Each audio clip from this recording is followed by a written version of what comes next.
Kawan-kawan para pendukung Roy Suryo sekarang ini, kalau seandainya diadakan persidangan, kemudian dengan berbekalkan bukti-bukti narasi logika saja, saat ini kawan-kawan, Roy Suryo bebas. Bahkan akan diberikan balas jasa penghargaan dari negara. Yang jelas, Jokowi dan termulnya dipenjara. Dipenjara sudah pasti berdasarkan narasi saat ini saja kawan-kawan. Kenapa saya katakan begitu? Nah, mulai ini para tokoh-tokoh nasional ini sudah mulai turun gunung. Kenapa mereka turun gunung? Nah, itu pertanyaan. Saya jelaskan kepada kawan-kawan nanti. Kemudian berdasarkan narasi apa? Narasi bagaimana? Kan begitu kata kawan-kawan. Berdasarkan narasi sekarang ini aja. Setelah Roy Suryo memenangkan pra-peradilan. Oh, katanya persoalan pokoknya tidak akan dianulir. Roy Suryo tetap akan di persidangan pokok. Oh, tunggu dulu, ada tokoh nasional sekarang. Susno Dwaji menyatakan, kalau prosesnya sudah salah, hasilnya bisa salah nanti. Artinya apa? Artinya kalau proses amburadul, seperti kita memasak kawan-kawan. Masak makanan yang akan kita masak ini kan. Tapi tiba-tiba kita masukkan tai ke situ. Nggak jadi makanan kan? Menjadi apa semua? Sedikit saja tainya. Tainya kita masuk ke situ. Jadi apa ke situ? Jadi sampah lah. Dibuang, nggak jadi makanan. Ini logika. Artinya, kalau kan berdasarkan logika sekarang saja, sudah masuk Roy Suryo ke persidangan, Jokowi di penjara. Kenapa di penjara? Ya karena sudah membuat gaduh selama ini. Karena sudah apa? Karena sudah membawa ijazah yang kata Roy Suryo 99% palsu itu menjadi wali kota, gubernur, dan lain-lain. Sekarang begini dulu kawan-kawan. Kita luruskan logika dan niat kita dulu. Kenapa kita mendukung Roy Suryo?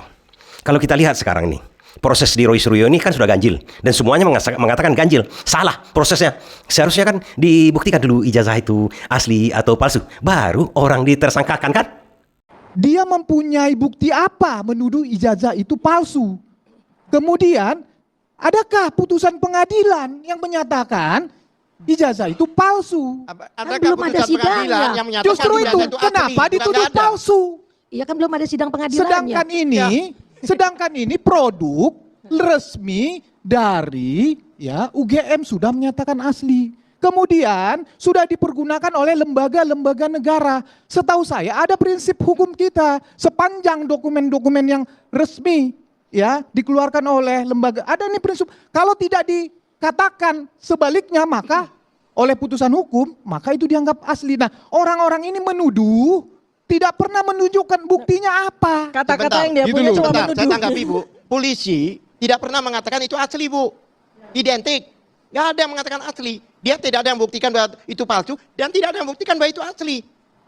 Tapi sudah memidanakan orang. Ini perlu dipikirkan. Dan Itu mungkin alasan sederhana kita mendukung Roy Suryo ini. Di mana dibalik-balikkan logika kita sebagai orang umum kan. Kemudian setelah kita melihat rekam jejak Jokowi memerintah kita selama 10 tahun, hampir terlalu banyak yang dibohonginya masyarakat. Mau saya katakan lagi, mobil SMK, masalah Gibran menjadi wapres, kemudian kalau ditanya oleh rakyatnya sendiri, kok tanya saya? Padahal dia presidennya, mengenai tugas dia sebagai presiden untuk mensejahterakan rakyat, kemudian melindungi rakyat, kemudian untuk mencerdaskan rakyat, kan itu tugas pemerintah itu. Tapi begitu dia tanya, kok tanya saya? Kemudian begitu orang menanyakan tentang ijazah dia, 2 orang sudah menjadi korban. Ini berarti ada apa-apanya. Kan begitu logika kita secara sederhananya. Makanya kita mendukung Roy Suryo ini. Roy Suryo ini sebetulnya inti kan ingin menanyakan saja. Asli nggak ijazahmu Jokowi? Kan itu sebenarnya yang ditanyakannya. Makanya dibuatnya ini. Kenapa dibuatnya seperti itu? Banyak kejadian-kejadian sebelum ini yang kalau kita lihat. Firly Bahuri yang mendukung Jokowi tidak masuk penjara sampai sekarang. Bahkan tidak diadili. Karena dia bagian dari Termul sehingga perkara dia korupsi atau apapun. Atau siapapun. Asal dia menjilat kepada Jokowi tidak tersangka, tidak akan masuk penjara seperti Sylvester kemarin itu kan. Banyak lagi kan kasus-kasus yang sekarang beredar juga. Budi Ari misalnya ada isu-isunya begini, asal sudah menjangkau ke Jokowi ataupun disebut pun oleh orang itu bahwa keterlibatan Jokowi ada dalam kasus korupsi, kok KPK atau aparat hukum tidak mau menanyakan pun tidak kepada Jokowi, seperti Tom Lembong, seperti Hasto, seperti yang terakhir-terakhir ini Budi Ari, siapa itu si Menteri Pendidikan Nadiem. Tapi kok Jokowi tidak pernah dipanggil? Seharusnya sebagai warga negara biasa, sebagai negarawan yang bekas mantan presiden, dia harus menjelaskan ke depan publik, di depan pengadilan. Kalau dia dipanggil, ini aparat pun tidak berani. Berarti ada apa-apa ini, ada masalah di sini. Kita harus melihat apakah benar orang ini punya ijazah asli atau dia nipu-nipu menjadi presiden. Kalau dia nipu-nipu menjadi presiden, berarti semua yang diangkatnya, semua peraturan-peraturan itu bisa-bisa ditipu-tipu kita nih. Karena kita rasakan sekarang akibatnya. Akibatnya apa? Hutang menumpuk. Pajak dinaikkan terus-menerus kepada rakyat. Padahal sumber daya alam seluruhnya itu diumbar kepada kepada apa ya? Kepada asing, kepada oligarki, termasuk kepada Prabowo. Karena itu tidak sebetulnya sudah menyalahi pasal 33. Itu terasa sama orang yang lebih tinggi, misalnya pencerahannya, penglihatannya tentang ekonomi kita. Itu izin-izin tambang itu tidak dibolehkan itu. Izin-izin pengelolaan kelapa sawit yang besar-besar itu tidak dibolehkan menurut Undang-Undang pasal 33. Diberikan kepada publik, diberikan kepada swasta, diberikan kepada pribadi, diberikan kepada perusahaan, diberikan kepada asing. Harus dikelola negara yang mendapatkan hasilnya. Ini diumbar izin tersebut. Sudah menyalahi. Ini perkara yang paling besar, kawan-kawan. Kalau ini berhasil dibuktikan oleh Roy Suryo, kroni-kroni dari seluruh Jokowi itu, siapapun itu, habis dibikin oleh rakyat. Karena ini yang menyebabkan hutang kita bertambah-tambah. Takkan pernah itu selesai hutang itu. Hutang dibuat sekarang. Takkan bisa selesai sampai kapan-kapan pun. Dan sumber daya alam kita ini dijual ke negara lain. Diambil oleh asing, diambil oleh oligarki yang sekarang juga ada di pemerintahan. Prabowo sendiri adalah oligarki yang diuntungkan oleh aturan-aturan izin-izin tambang, izin-izin konsesi lahan yang sedemikian besar. Kan itu yang nampak sama kita. Makanya kita menginginkan, kalau memang asli, berarti ini ada masalah lagi. Masalah terbarunya apa? Berarti ini dia memang ada niat betul. Niat betul untuk menipu. Kalau palsu, ya kalau memang palsu kan menipu dia. Udah penipu, udah 100% ini dikuak itu oleh rakyat semuanya. Kan itu sebenarnya yang diinginkan oleh rakyat. Dan kita sebagai warga negara ingin negara ini baik kembali, agar kembali ditegakkan peraturan, agar apa? Agar sejahtera rakyat ini, agar terlindungi hukum. Jangan dijadikan hukum itu untuk kepentingan mereka aja semua. Kan itu sebenarnya, itulah makanya kita ingin dukung ini. Tujuan kita akhir-akhir ujung-ujung adalah untuk kesejahteraan rakyat seluruhnya, bukan untuk sebagian, bukan untuk lontong pecel saja. Dan nampaknya harapan rakyat, harapan kita sebagai pendukung Roy Suryo mendapatkan titik terangnya. Mulai itu dirujak para termul ini, bahwa pengadilan atau kehakiman nampaknya di sini netral. Netralnya bagaimana? Ya kalau seandainya sudah gedumel, mengamuk, atau kelojotan si termul ini, berarti sudah berpihak ke kebenaran. Sederhana. Tapi bahwa adanya putusan Prapit hari ini, ya Saudara Roy Suryo jangan senang dulu. Ya biasa aja. Ya biasa aja. Ini bukan kemenangan telak dalam pokok perkara. Sekali lagi saya ulangi, ini bukan kemenangan telak dari pokok perkara. Ini adalah di mana disampaikan oleh hakim tunggal bahwa sah atau tidak sahnya satu penangkapan, penahanan, dan penggeledahan. Sah atau tidak sahnya penangkapan, memang hari ini kita lihat dia melenggang kangkung. Memang dari media ke media kan ada Roy Suryo nggak ditahan, tangkap, ya dia dijemput itu tidak diborgol. Baik-baik yang dia katakan G30 SPK itu tidak nyata.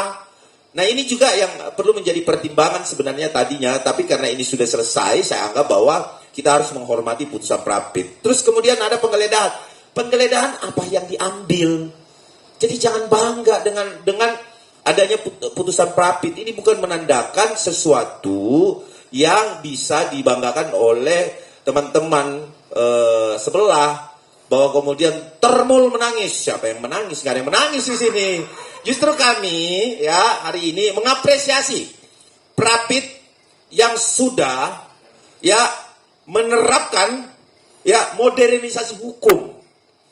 Modernisasi hukum itu apa? Yaitu antara KUHP lama transisinya ke KUHP baru. Jadi sebenarnya yang dimenangkan di sini bukan dimenangkan ya. Yang diputuskan di sini adalah ya administrasinya. Jangan bangga saudara. Administrasinya sah. Artinya kawan-kawan, Termul Sontoloyo ini mengakui bahwa Roy Suryo sudah menang di sini. Sudah menangnya kenapa? Ya karena logika untuk menghukum Roy Suryo ini kan memang lontong pecel sekali.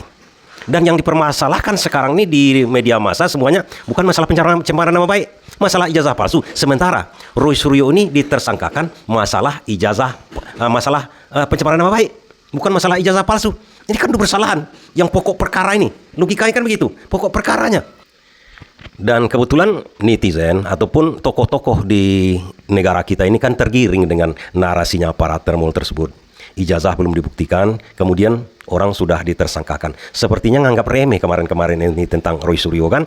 Kemudian analogi dari teman kita ini Mas Agus yang menyatakan seperti begini, Roy Suryo ini mengungkit masalah yang remeh, sering dicemoohkan para tokoh-tokoh sebelumnya kan. Nah, Mas Agus ini menjelaskan ada sebatang kayu yang melintang di jalan, menghalangi orang untuk lewat di jalan tersebut. Kemudian ada anak kecil yang berusaha menyingkirkan hal itu. Hanya dicemooh oleh orang-orang yang besar-besar, yang banyak ini. Tidak mungkin lah seorang anak kecil. Tidak mungkin seorang Roy Suryo bisa membongkar kasus ini. Seorang anak kecil bisa memindahkan pohon tersebut. Dilihat orang, lama-lama dilihat orang, dicemooh oleh orang lain. Roy Suryo juga dicemooh, anak kecil ini juga dicemooh. Kemudian anak kecil ini tidak berhenti. Dia berusaha, walaupun tidak kuat dia usahakan. Sedikit-sedikit, akhirnya pohon itu mungkin bergerak. Akhirnya rame-rame membantu. Karena apa? Karena tujuan anak kecil ini mulia. Tujuannya mulia apa? Agar orang bisa lewat dengan selesa. Ini sekarang menghalangi jalan, sedikit orang bisa lewat. Kalau sudah dibongkar atau pohon tumbang tersebut dipindahkan oleh orang lain ke pinggir jalan, jelas lalu lintas akan lancar. Itulah sekarang anak kecil itu berusaha dia. Akhirnya banyak yang membantu. Karena benar tujuan dari anak kecil ini. Begitu juga tujuan dari Roy Suryo ini benar. Benar, dan rupanya kawan-kawan ada lagi yang memberikan kepada Roy Suryo ini alam sepertinya. Alam itu bagaimana? Alam itu dari produk perundang-undangan sebenarnya. Loh, gimana ceritanya? Dengarkan ini kawan-kawan. Bisa-bisa Roy Suryo nanti tidak menjadi tersangka lagi. Melalui pra-peradilan saja Roy Suryo bisa lolos.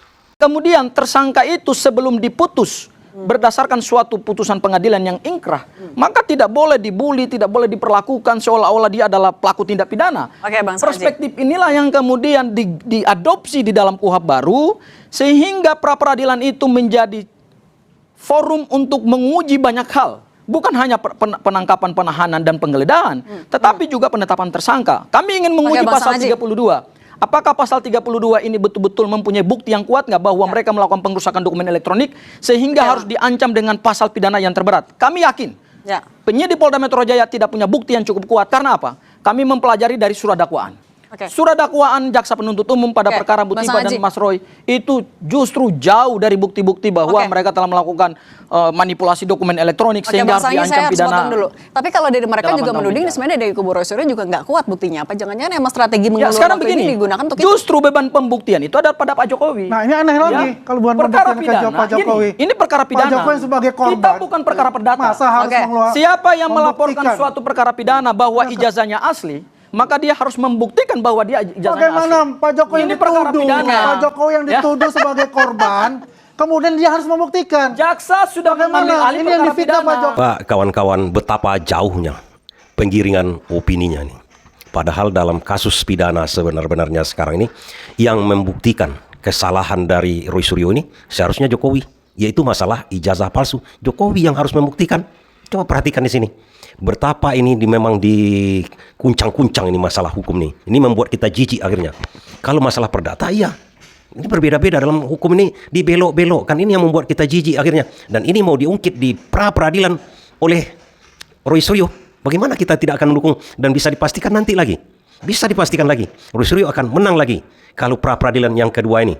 Masa Pak Jokowi harus membuktikan jadi kami akan bahwa mengikuti, dia kami akan adalah mengikuti mempunyai bagaimana kemampuan ijazah yang jaksa. harus Makanya kemudian mereka kemudian kami ingin menguji pasal 32. Mereka mempunyai bukti yang jelas, Karena bukti yang kuat. bukti-bukti mereka Itulah lemah. yang dikatakan bahwa mereka ini takut untuk masuk ke pokok perkara. Nah, ya ini Dimanfaatkanlah celah-celah ini. Ini narasi orang yang tidak paham hukum, narasi bukan KUHP baru. Ini narasi yang menyesatkan publik. Keluar. Ya, selalu ini karena mereka udah ketar-ketir. Dilakukan. Kenapa kawan-kawan? Pra-peradilan itu adalah melihat hal-hal yang diselewengkan sebenarnya. Termasuk masalah-masalah hukum, masalah pasal-pasal yang dituduhkan kepada Roy Suryo. Kalau seandainya kalau kita pikir-pikirkan, di pra-peradilankanlah seluruhnya oleh Roy Suryo. Pelan-pelan memang, satu-satu terungkit kejanggalan-kejanggalan. Kejanggalan 1, 2, 3, akhir ujung-ujungnya apa?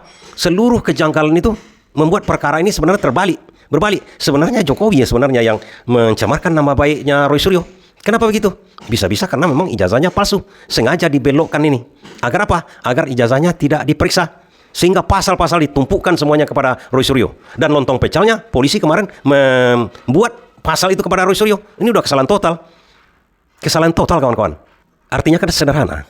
Orang tidak boleh dituduhkan dengan apa yang tidak diperbuat dia. Kasih kesempatan masing-masing dulu Bang Andi. Tadi katanya kalau dari Bang Sangaji, Anda yang ketar-ketir sebenarnya kubu Pak Jokowi. Tidak ada ketar-ketir. Pak Jokowi sudah mengatakan kok. Terakhir juga mengatakan, saya akan datang. Ya, diminta pengadilan tanggal berapa, jam berapa, saya akan hadir sendiri, membawa ijazah, semua ijazah saya. SD, SMP, SMA, dan S1-nya UGM itu. Ya, semua barang bukti itu kan sudah jelas. Termasuk UGM pun mengatakan itu asli. Ya, nggak takut untuk masalah itu. Teman-teman yang beliau berkuliah, teman-teman beliau yang waktu menyusun skripsi. Wow, teman-teman Jokowi, apakah teman-temannya yang seperti ini? UGM tahun 1980 dan itu bersama dengan Pak Joko Widodo. Itu juga satu angkatan dengan saya, masuk di tahun 1980. Kalau saya itu nomor mahasiswanya 1696, kalau Pak Joko Widodo kalau nggak salah 1681, jadi duluan beliau ya. Artinya hafal dia nomor Jokowi, tapi kalau nomor dia hafal itu udah pasti. Tapi kalau nama kawan-kawan pertanyaannya, apakah hafal dia nomor kawan-kawannya semua? Kok khusus Jokowi kok ingat dia kan? Dan ini yang lebih aneh lagi. Nusantara. Jadi ini ada yang dari Papua, ada dari Bali, ada dari Sulawesi, Kalimantan, Sumatera, Halmahera, juga tentu dari Jakarta dan dari Jawa. Jadi dari berapa biayanya itu? Dan disebutkan lagi di situ bahwa Jokowi diundang juga katanya kan? Diundang juga. UGM berarti dia ketuanya mengadakan acara, Jokowi diundang. Apa nggak terbalik? Bukan Jokowi yang mengadakan begitu karena pidatonya kan ijazah palsu. Semua kita undang, juga Pak Jokowi kita undang, semua kita undang untuk hadir pada acara ini. Nah, ini hari yang pertama. Besok kami akan mengenang perjalanan kami di Wanagama, karena dulu kami pada mahasiswa baru itu ada. Ya terserahlah siapa yang mengundang atau diundang, penting acaranya ada begitu kan. 2 hari atau 3 hari atau seminggu atau setahun pun kan tidak masalah sama semua orang kan. Cuma kan biayanya kan mahal. Dan kejadian pembukaan aib ini terjadi pada waktu Jokowi memberikan pidato masalah ijazah palsunya. Kemudian ada yang nyeletuk. Rupanya nggak sadar mungkin Jokowi ini ada temannya yang bernama Mulyono. Dikatakanlah oleh teman seangkatannya, ini ada Mulyono nih Pak, katanya kan. Jawaban Jokowi adalah begini, jangan tambah masalah lagi katanya. Ketawalah semua kan. Jangan nambah masalah lagi. Nah, karena ada yang bernama Mulyono, langsung diwawancarai oleh wartawan. Jawabannya inilah yang membuat kita terkejut semua. Boleh diperkenalkan namanya Pak? Saya Mulyono, angkatan tahun masuk kehutanan tahun 1980 di Fakultas Kehutanan UGM dengan nomor mahasiswa 1684. Berarti seangkatan dengan Pak Jokowi? Iya. Nah, kemudian yang ada kabar-kabar Pak Jokowi namanya Mulyono terus dikait-kaitkan dengan jenengan nggak Pak? Ya itu bukan urusan saya, yang nama saya Mulyono. Kalau Pak Jokowi kan saya taunya Jokowi Widodo. Pernah sama-sama kuliah, pernah satu kampus, pernah ngobrol, pernah gitu.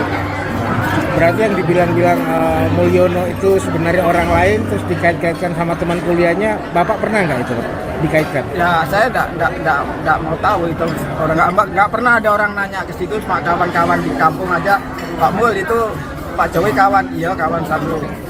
Nah, namanya wartawan sudah mengetahui informasinya, ditanya jurusan kawan ini. Jawabannya tak ada jurusan di zaman itu. Tanya apa dulu Pak? Dulu tidak ada jurusan.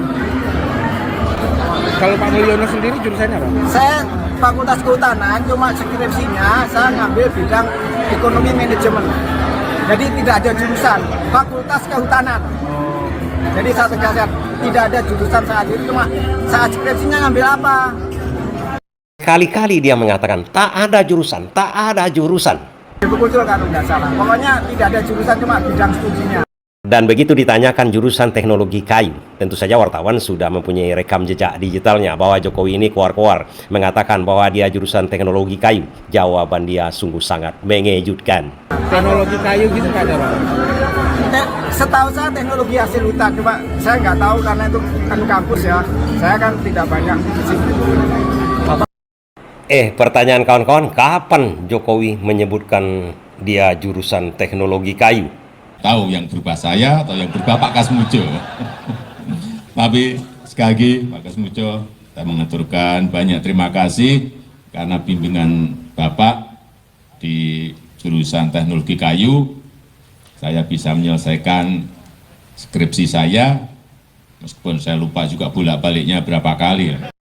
Inilah yang dikadukan oleh Rismon Sianipar kemarin, masalah kebohongan bersama Kosmujo itu, termasuk skripsi palsu di Polda Daerah Istimewa Yogyakarta bersama 2 orang relawan relagama, entah apa namanya itu. Spesifik dia mengadukan Jokowi tentang kebohongan bahwa di UGM tak pernah ada jurusan teknologi kayu. Jasa Jokowi. 2 alumni UGM bersama seorang warga Yogyakarta melaporkan Joko Widodo ke Polda DIY soal penyebaran berita bohong. Jokowi dinilai berbohong karena mengaku kuliah di jurusan teknologi kayu Fakultas Kehutanan UGM. Padahal jurusan itu tak pernah ada. Selasa siang, pelapor ini datang ke Polda DIY bersama ahli digital forensik Rismon Sianipar yang juga melaporkan Jokowi dalam kasus dugaan skripsi palsu. Menurut pelapor, Fakultas Kehutanan UGM tak pernah punya jurusan teknologi kayu seperti yang selama ini diakui Jokowi sebagai program studi tempatnya kuliah. Artinya apa di sini? Sepertinya reuni tadi itu siapa yang mengadakan kira-kira?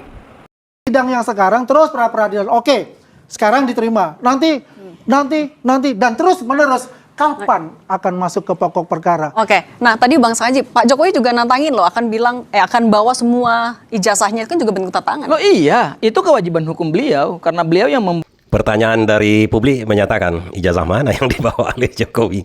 Pertanyaan lagi, memangnya Jokowi ada ijazah? Kan itu lagi. Sekarang lagi begitu kan? Sekarang kita lihat yang pokok, yang betul-betul. Kenapa pra-peradilan ini akan diteruskan oleh Roy Suryo? Dan ada lagi pakar dari dunia kriminal, Susno Duoji, yang logikanya jalan, kawan-kawan. Jalan betul bahwa proses dari pra-peradilan ini akan sangat mempengaruhi hasil nanti di peradilan pokok. Ya sudah pastilah. Masa orang tersangkakan begitu dia tidak ada salah kan? Itu yang diuji di pra-peradilan. Ujung-ujungnya nanti kalau memang ini pengadilan ini netral, ya saya sudah memprediksi. Bisa dikatakan nggak sih ini cacat prosedural?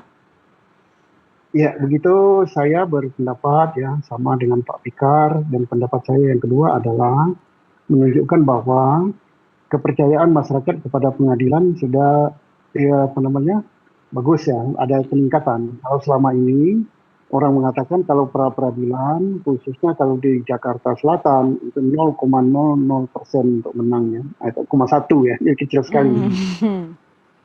Tidak dikabulkan 100%, tapi ada beberapa poin yang dikabulkan sampai 5 ya. Nah, sampai 5 itu ternyata prosedurnya untuk ke-5 poin upaya paksa tadi dinyatakan tidak sah. Kalau tidak sah itu batal demi hukum ya. Walaupun hutan lain itu ditolak. Nah, ini apa pengaruhnya terhadap pokok perkara yang akan disidangkan ke depan? Ini besar sekali ya. Besar sekali itu apa? Nah, ini untuk pedoman ya, pedoman pegangan bagi hakim yang akan menyidangkan ya, bahwa penangkapan, penahanan pada poin berikutnya termasuk penggeledahan dan apalagi tadi ada 5 poin itu tidak sah. Jadi upaya paksanya tidak sah. Nah, ini menjadi bahan pertimbangan. Nah, apakah saya tidak memasuki materi perkara? Kalau materi perkara itu silakan di pengadilan. Tapi artinya, sebagaimana Pak Fikar katakan tadi, prosedur ya, prosedur upaya paksa, dan itu sangat penting dalam penegakan. Prosedur itu sangat menentukan gitu. Kalau prosedurnya ada tidak benar, itu akan mempengaruhi juga hasilnya gitu. Nah, inilah saya tidak memihak siapapun juga di sini. Saya hanya meninjau dari segi hukum selaku penyidik gitu. Ya. Mungkin pertanyaan yang belum terjawab begini kawan-kawan, kenapa banyak tokoh-tokoh sekarang mendukung Roy Suryo seperti kemarin waktu yang menjamin di luar tahanan luar Roy Suryo itu kan ada tokoh nasional Din Samsudin, kemudian Mahfud MD jauh-jauh hari juga sepertinya mendukung Roy Suryo, dan sekarang belak-belakan itu kan Susno Duaji dan banyak lagi pakar-pakar hukum yang orang-orang yang besar-besar di negara kita ini. Kenapa mereka sekarang ini mulai mendukung Roy Suryo? Pertama, logikanya memang jalan. Kedua, ini berkaitan juga dengan masalah politik kawan-kawan. Kalau dalam masalah politik ini, tokoh-tokoh nasional itu kan tidak mau dia bersinggungan sekali dengan yang berkuasa sekarang. Kalau yang berkuasa sekarang misalnya masih hidup Jokowi, tanpa ada celah sedikit pun, bisa-bisa ya hampir seperti Roy Suryo, Dr. Tifa, dan semuanya kemarin. digolkan ke dalam penjara dengan keinginan cara-cara seperti Latiung sekarang ini. Tapi dilihat oleh para tokoh-tokoh nasional ini, sudah mulai ada ini dari pihak penguasa ini mulai netral. Kenapa mulai netral nih? Sejak sidang pra-peradilan kemarin itu yang memenangkan Roy Suryo, ini kemenangan total sebenarnya. Di mana mulai logika dari pengadilan itu dan kejaksaan juga yang kemarin membuat Roy Suryo dan Dr. Tifa menjadi tahanan luar, itu sebuah momentum yang luar biasa sebenarnya, bahwa kejaksaan dan kehakiman, dan minta maaf saya kepada kepolisian sepertinya masih diatur dengan apapun yang diinginkan oleh Jokowi. Di sini pihak kejaksaan apakah dia bersandiwara, atau kehakiman di sini di pra-peradilan apakah mereka bersandiwara, tapi dalam hal ini mereka sudah memperlihatkan kenetralan mereka. Kemudian kalau kita lihat di belakang lagi permasalahan politik, di mana Gerindra sudah mulai muak dengan Jokowi, dengan para termulnya, karena bisa-bisa para termul ini akan menghabisi secara politik Gerindra, karena Jokowi terus membesarkan PSI, sementara dia mengatakan Prabowo Gibran 2 periode. Kalau Jokowi mengatakan Prabowo Gibran 2 periode, kita baca kebalikannya, para politikus membaca kebalikannya. Berarti nantinya kalau mereka merasa sudah kuat, PSI sudah kuat dengan penggalangan dana dan macam-macam, dengan cara memperalat hukum lagi seperti kemarin-kemarin itu, ujung-ujungnya apa? Dia akan paksa Prabowo menjadi wakil presiden Gibran. Coba bayangkan nanti untuk melawan misalnya Anies, Ganjar dan segala macamnya, KDM misalnya, dia akan paksa itu. Karena kita ketahui, bagaimana orang tidak mengetahui bagaimana cara Jokowi menghancurkan PDIP, yang membesarkan dia, dihancurkannya kan? Dan di titik terakhir nanti Prabowo yang didukung dia, PDI yang didukung dia, dihancurkannya. Prabowo yang didukungnya sekarang di titik terakhir bisa dihancurkan Prabowo untuk menaikkan anaknya, kan sangat mudah. Nah, ini para tokoh-tokoh nasional sudah mulai melihat seperti itu. Dari segi politik tidak ada itu benar salah, benar ataupun apa cerita. Yang penting tikam menikam, jatuh menjatuhkan, khianat mengkhianati, itu biasa kita. Di negara kita ini sudah terbiasa. Bahkan Prabowo sendiri pun mengkhianati para konstituennya dulu di tahun 2019 kan. Kita tahu itu kan. Dia tiba-tiba menghambur kepada Jokowi, padahal merangit mengharapkan dia di barisan oposisi untuk mengontrol pemerintahan itu. Bukan jelek itu oposisi, mengontrol pemerintahan, tiba-tiba dia masuk ke situ. Sehingga Jokowi tidak bisa lagi dihambat apapun kemauan dia, karena sudah membeo politikus terbesar di negara kita kemarin-kemarin itu. Akhirnya Prabowo sebenarnya jatuh pamornya begitu masuk kepada Jokowi. Untunglah Jokowi mendukung dia, kan itu sebenarnya. Dan sekarang Prabowo juga akan dijadikan kuda Troya oleh Jokowi dari segi politik. Tapi ada entitas lain di samping Prabowo yang sepertinya dicucu hidungnya sekarang oleh Jokowi. Ada Gerindra yang sudah mulai tidak senang. Kalau sempat Jokowi naik lagi, atau Gibran naik, PSI naik, Gerindra tenggelam. Bagaimana tidak tenggelam? PDI sudah contohnya. Tenggelam habis dibikin oleh Jokowi. Dan Gerindra tidak mau sepertinya sekarang seperti itu. Dia mulai ambil alih dari segi di belakang. Intelijen politik mengatakan begitu. Itu bacaan politiknya kawan-kawan. Sehingga para tokoh-tokoh sekarang mendukung Roy Suryo. Kenapa mereka mendukung Roy Suryo? Kalau Roy Suryo itu salah, kalau Roy Suryo itu artinya keliru, mereka tidak akan mau mendukung. Dan mereka juga mempunyai data-data intelijen segala macamnya, mengetahui juga ini memang betul-betul tuntutan dari Roy Suryo ini, walaupun ijazah Jokowi itu asli, benar tuntutan si Roy Suryo ini. Kenapa? Karena dia ingin tahu saja sebenarnya. Dan dia mengatakan keyakinan dia 99% palsu. Ya silakan oleh Jokowi ditunjukkan, dibuktikan kepalsuan keaslian ijazahnya, bukan dengan perlihatkan aja. Orang intelek akan mengatakan, kapan kamu kuliah?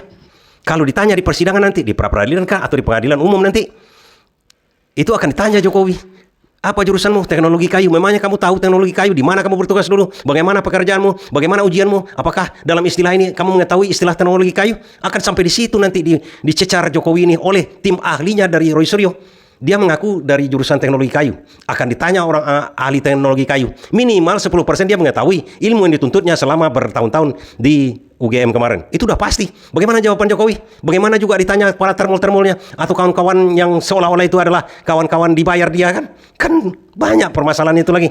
Sehingga sekarang ini dari termul-termul itu menginginkan sebenarnya Jokowi itu tidak hadir di persidangan. Karena kalau hadir di persidangan, Jokowi akan habis rujak. Tapi tetap menjanjikan Jokowi akan terus datang. Nanti di titik terakhir, seperti biasa, Jokowi akan mangkir dengan cari alasan berbagai-bagai. Ini tidak akan dibiarkan lagi oleh Gerindra. Tidak dibiarkan lagi dari pihak yang berkuasa. Prabowo boleh dicucuk hidungnya, tapi Gerindra tidak. Ini dibaca oleh para tokoh-tokoh itu, sehingga dukungan masif sekali kepada Roy Suryo saat ini. Betul-betul luar biasa kawan-kawan. Dukungan ini, bahkan mungkin di peradilan ini, yang kedua ini, Roy Suryo menuntut bahwa pasal masalah ITE itu sebenarnya tidak cocok dalam masalah pencemaran nama baiknya. Dia sama sekali tidak pernah mengubah-ubah dokumen-dokumen itu. Tujuan dari undang-undang ITE itu jelas. Dia tidak pernah adanya kegiatan aktif untuk merubah dokumen. Roy Suryo cuma meneliti dokumen. Dokumen itu bukan dia pula yang mengunggah. Nah ini sudah salah. Ini pasti di pra peradilan. Kalau hakimnya masih netral, pasal itu akan dibuang. Kalau dibuang itu, Roy Suryo masuk ke pengadilan pokok. Udah pasti masuk ke pengadilan pokok itu. Karena nantinya di pengadilan pokok udah diarahkan oleh Termul itu, Jokowi tidak akan datang. Kalau tidak datang Jokowi di pengadilan pencemaran nama baik yang dikadukan dia, pencemaran nama baiknya gugur. Undang-undang ITE yang dijerat kepada Roy Suryo ini kan udah salah, ini dilarikan lagi. Makanya ini diantisipasi oleh Roy Suryo dari sekarang. Kalau pasal itu sudah dibuang dari dia, tuduhan kepada dia, tinggal pencemaran nama baik. Itu harus dipaksa Jokowi datang ke persidangan. Kalau dia tidak datang, berarti kesaksian palsu. Kalau dia tidak datang, gugur tuduhan kepada Roy Suryo. Berarti kalau dia tidak datang, Jokowi bisa dipenjara. Kalau dia tidak datang, Termul ini akan habis, masuk penjara juga. Itu sebenarnya yang dituju oleh Roy Suryo sekarang. Makanya sekarang kelojotan para Termul ini. Terima kasih.